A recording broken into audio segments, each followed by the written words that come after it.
Album and Beer Club. Hello and welcome to Album and Beer Club. What are you going to say then? I was holding out to see you would crack. Yeah, just both stare at the camera until somebody talks. Yeah. Right, so today we are doing an album from the 90s, which is a big sort of grunge album, innit, of the time. Yeah, I think it was. So it's their second album. It's Smashing Pumpkins, and the album is called Siamese Dream.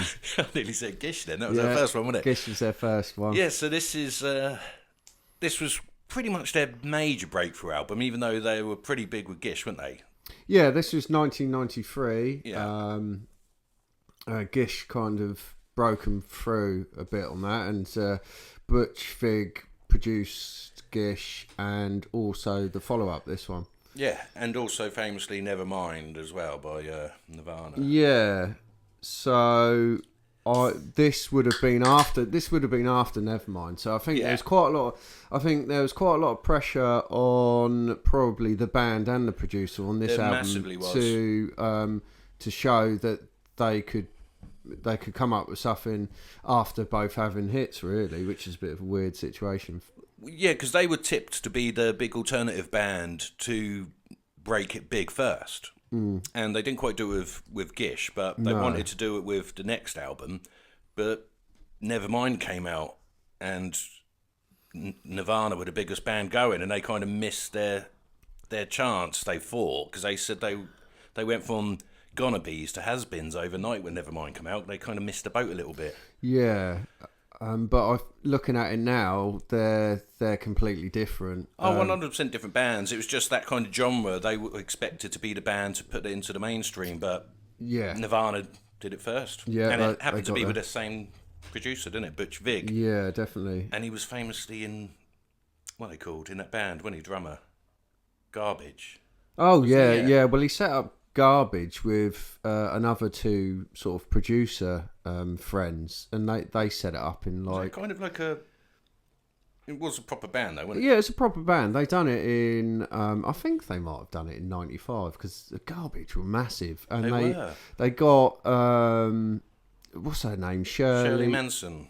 She was in Mr. Mackenzie. Was she? There's like a Scottish band, like an independent band. I always wondered how she ended up being in a big American rock band. Yeah, and so I mean, he carried on doing stuff. I guess by then he wanted to be in an actual band. Yeah, bored of recording it, wanted to play it. End. Well, we should probably talk about Smashing Pumpkins, shouldn't we? Yeah, give it a go. Yes, give it a go. Right, so like Rich said, this Siamese Dream, their second album, released in 1993. It was a top 10 album in the US and the UK. Yeah. 2 Grammy nominations and went 4 times platinum. Wow. So, massive album in the end. It's a big album, and it definitely delivered from the first one. And And then obviously later, the next album, Melancholy, the double album, progressed even further. But I think if you're looking for a starting point, and this is it, and for some people this is probably all they want, you know. Yeah, it's a good album, but it was really troubled in its conception, wasn't it, to get it made? Yeah. Because they had to record it out of town. They had to go to Georgia, a place called Marietta, Triclops Sound Studios anyway, because the drummer Jimmy Chamberlain, he was heroin addict, so they wanted to get him out and away from all his dealers and stuff. Yeah. To concentrate on the album, but he still went missing, didn't he? Halfway through, he managed to find drugs anyway, didn't he? Yeah, and the rest of the band, I mean, they did record stuff on there, but Billy Corgan, he's such a perfectionist, and it's a mixture of being a perfectionist and the other band members maybe not playing to the standard he wanted, and he just ended up playing their parts. That he done that on Gish as well. Yeah. So the tensions in the band must have been it was enormous. massive because Longshanks, what's his name? Billy Corgan. Yeah. He was on the verge of a mental breakdown at the time. He was suffering from really bad depression. And Darcy, the bass player, the girl, she was with Jimmy Chamberlain, the drummer. Yeah. And they had split up in the Gish tour. So when they all went to the studio, none of them were talking to each other for this album. Billy Corgan was having a depression. Did you say she was with the guitar? I reckon she's probably with the guitars. But James... Oh, I think she was actually. James... No, you're right. She was with James. Yeah. He's better looking, isn't he? I think that yeah, probably and the other one work was a bit. smacked out of his head all the time, wasn't he? That's not going to work. So yeah, she broke up with the guitarist then, and during the Gish tour, and so they weren't speaking. Billy was in a depression. The other one was off his nut on smack, and I don't know what the other guitarist, the other one. Is that all of them? Yeah, that's it. Oh, right, that's it. Yeah, old Billy was a guitarist, didn't he? And vocalist. Yeah, that's right. He's the other guitarist. Yeah, so there you go. So it was a bit of a nightmare in the studio, anyway. Trouble, but the production is good. It's a bit dirty sometimes. I mean, some of it's really the guitar's really quite sort of bassy, but it sounds good. Yeah, they were both sharing a big muff pedal apparently at this time because they couldn't afford two. It's only like 40 quid, isn't it? Anyway, but then again, Billy Corgan did pretty much play all of their guitar parts. Some songs have over 40 guitar tracks. No wonder they were stressing out about it, and they were like sleeping at the studio and trying to get it done.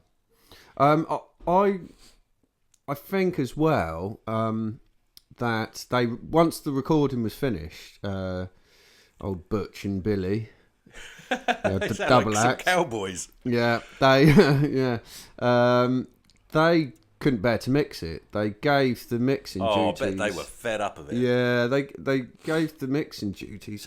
I forget his name, but he was predominantly doing like shoegazing kind of stuff, and that's where you can kind of hear. You can kind of hear that in this. You can hear the dirty sort of dirginess of the guitars. That's true. Yeah. I'm sure if you listen to Gish, it's very polished. Whereas Siamese Dream, I mean, that's got real dirtiness to it. But yeah, I can't remember who mixed it. No. But I mean, if you've got the album, then you'll be able to find out. Yeah, exactly. I could just look behind me and read it, but I don't think I will. Fair enough. No, nobody's saying that you don't put the effort in.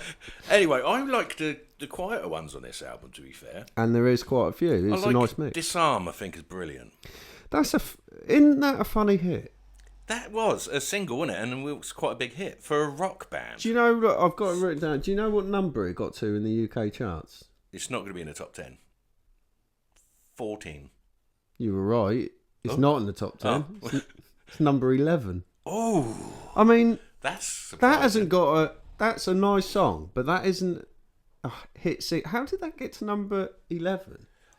I think it's because it's about looking back and it's all melancholy, and a lot of people like a bit of stuff like that, don't they? Yeah. Like your link there. Well, the melancholy link. I might as well say the singles, don't I? So first come on in, because I can't. Come on in. Come on in, Mish. Hurry up.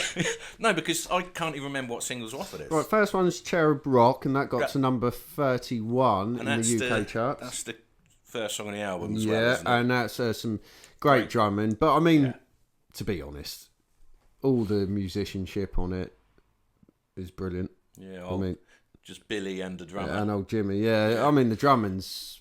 He's my favourite drummer. He's amazing. I know you said that before. So when I was listening to this album last week a few times, I could really understand what you mean. His drumming's amazing. Even if he was disappearing for like weeks on end and getting off his nut. Yeah. Apparently Billy got him into the studio in the last couple of weeks because that deadline they'd overrun by a few months, and he made Jimmy Chamberlain play the drums until his hands bled just to get it all done because he'd been off. Because he'd been missing for a few weeks off his head, so he's like, get it done now. Yeah, and it's it sounds it as well. Sounds really good and aggressive drumming. Because he was into jazz initially, so you can hear a constant sort of sound of the hi-hat counting, just going like that, and he's doing that whilst playing beats and rolls and it's brilliant. I mean, that makes it for me, really. But yeah, the first single was Cherub Rock, number 31. Then the second single was Today. That's got to be their biggest hit off this album. No, it's not. No, what? No. That was everywhere. MTV, The Box, that video with him in an ice cream van looking all creepy, creeping out the kids. Yeah, I mean, Yeah, worldwide that was the biggest hit, but it didn't break the top 40. It got to 44 in the UK. Did it? Yeah, but That's surprising. That's my least favourite on the album because it's listening to it now. It's almost like paint by numbers grunge. It's like right, okay, it's got that little riff. Yeah, it's quiet, and then it loud. hit the distortion. You know, it's stilt skin inside, like it's very much like that. You're right. And that is the most simple riff. And ding, ding, ding, ding, ding, ding, ding, ding. It sounds like an ice cream van, actually. Yeah, and I mean, I know it's 93, so it's not late. There's a lot of bands that probably copied it, but it's quite simple for them. So that didn't quite chart. Then it's I thought Disarm. That was going to be their biggest one. Yeah. And then it was Disarm, number 11, like we said. And their last single was Rocket, and that got to number 89. It didn't quite rocket, did it? Ooh. Oh, no. It didn't reach the lofty heights of the stratosphere, all space, where rockets go. All space. Anyway, it only got to 89, so that one didn't do very well. No. But, so Disarm was their biggest hit of this album. That is surprising. Isn't it? How did that... Well, Oh. Can't really work out of that, but no. But I tell you what, I really like Disarm, and I really love their cover of "Landslide" by Fleetwood Mac. Very similar in the production. It's I know Disarm's got more sort of strings and stuff in it, but it's mainly in a sort of guitar.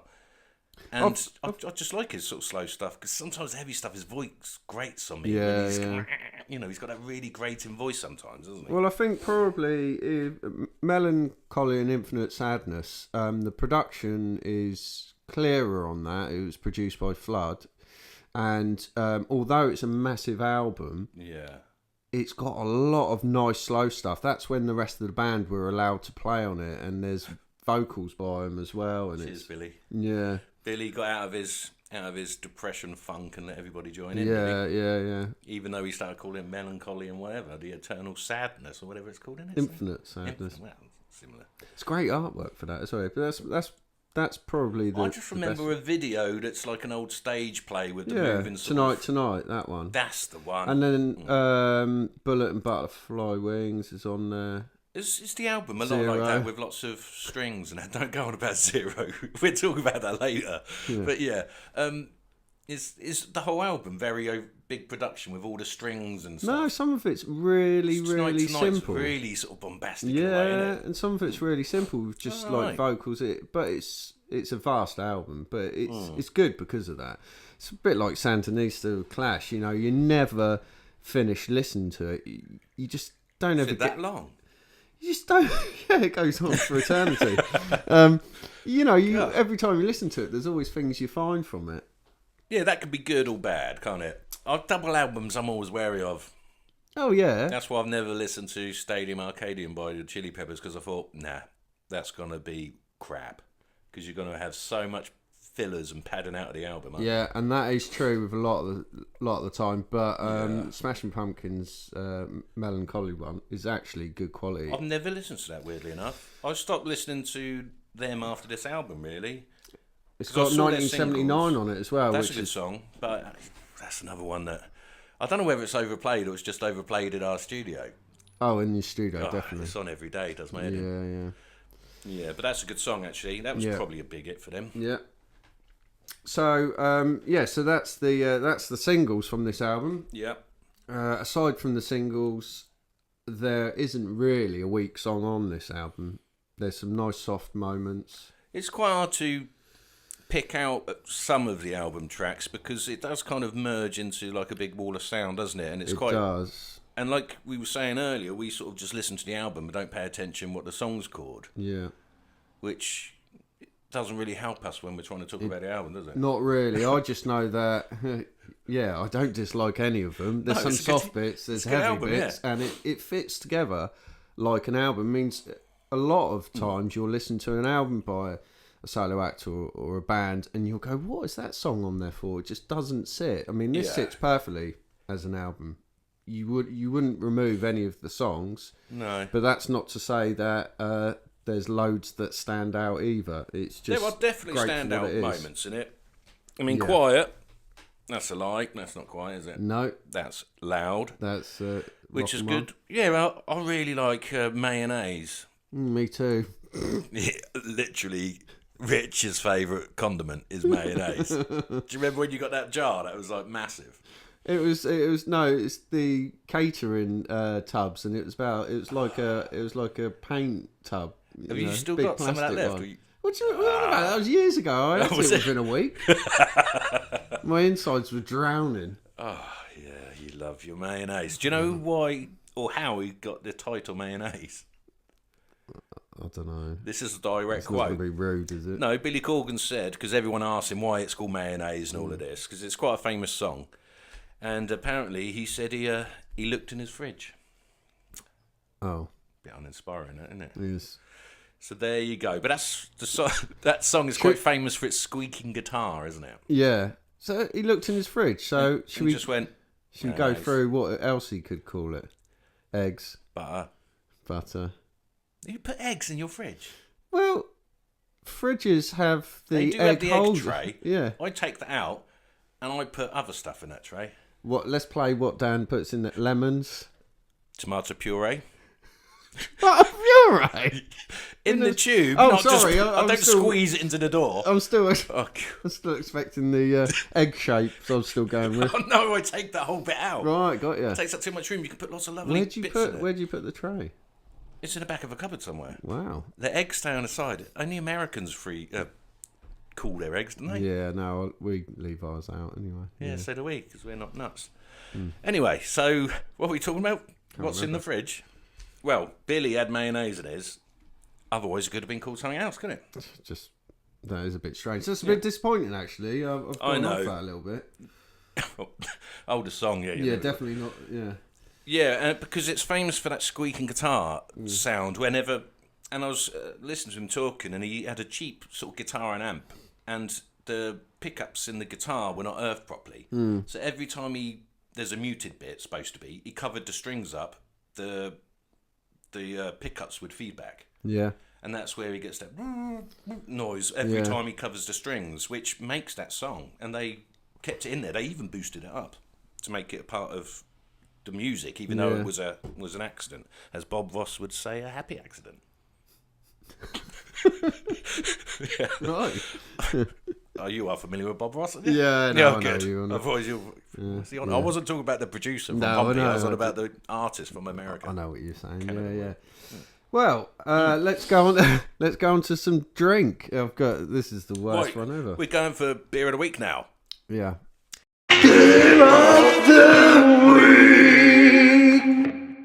And Rich, please talk me through this because you tried to earlier and I had no idea what you were talking about. Yeah, well, I mean, I thought this is obvious one. Hang on, you've changed drink. I've changed it because it says it. Right, so this is Beer and Retty Zero. What was the other one then? Go get the other one. The other one was Corona Zero. But, I mean... Which, first of all, Rich said this is a link and he showed me and I went, Chiro. Chiro, Kiro, what's that? And he went zero, and I was like, is it zero? Is it what? Zero. It must mean zero in Spanish, but yeah. Anyway, I didn't know what he's talking about. And zero is a big thing. Smashing Pumpkins. Yeah, I mean, I still don't know. You still go onto their site now, and you can the t-shirts are on there with the star, and it says zero on it. What is the relevance of zero?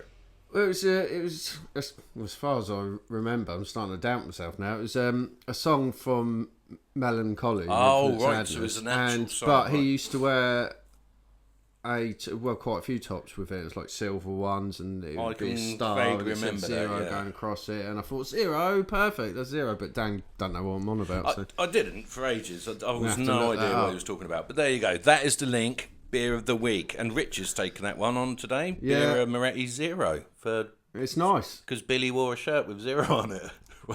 I couldn't be bothered to find anything else. Anyway, so that was Beer of the Week. How fascinating was that? Very fascinating. And here we go with the artwork now, which we like to do. Look at this. It's not the original normal cover. This is a special edition one, which is all snazzy. Yeah, and to be honest, I wanted the normal one. They didn't have it, so I bought this. Yeah. Which is... It's got lots going on in it, though. Yeah, it's lovely. It's good. I love the original photo, to be honest. It's white with red. And they are not twins. No, because I've seen they've got together a few times, haven't they? Yeah, and they're recreated just two different girls. They weren't twins or Siamese twins. Their heads aren't stuck together. No, So but it's, there you go. Just thought I'd say that. yeah. But it's great artwork, really. It fits in really well. Like I said, that special edition one's good. Yeah. But the original's far better. And I think you've got more of on the CD one. You get loads more of the inlay with it and some band photos on there. It's the only problem with some of the vinyl ones now. They don't include with CDs. You did sometimes get massive booklets. You did, yeah. I guess it was cheaper to make them in CDs, wasn't it? Yeah. All the pamphlet with loads of pages of lyrics, photos, and everything. But yeah, and they had a couple of nice sort of band photos and stuff. But but yeah, the artwork, and I don't know who took the photo initially. no, I don't. But It's good. It's a very recognisable album cover. It's quite a classic of the era, isn't it? yeah, definitely. Yeah. We will flash it up on the screen so you'll be able to see what it is. Yeah. And have you this week come up with the original band name? Did they have one? Did you look into it? I think I've forgotten that one again. Always forget, don't I? Your little thing you wanted to do on every episode, and each episode you've forgotten to do it. Yeah, every time. I only know them as Smashing Pumpkins. They might have had a previous name, who knows? We don't know because we haven't done it again. When I was reading about them, it seemed to me like they had this name for a while, but yeah, they probably had another one at some point. Well, we'll try and find out. Yeah, definitely. Well, what would you give this out of 10 then, Rich? This is a good album. Yeah, I mean, I love the artwork. Like I said, I prefer the original one, but the special edition's pretty good. The only thing I think is it's slightly muddy in the production, but I am being a bit fussy. I would probably give it... I'd have to give it 7.5. Strong. I'm going to give it a 6, I think. A 6? Yeah. No, I do like it. There's some standout moments in it, but I've never sort of been a massive fan because his voice does grate on me a bit. But, you know, it is quite a classic album and stuff. And I'll give it a 6 because that's just above average. Yeah. It's probably better than that, but...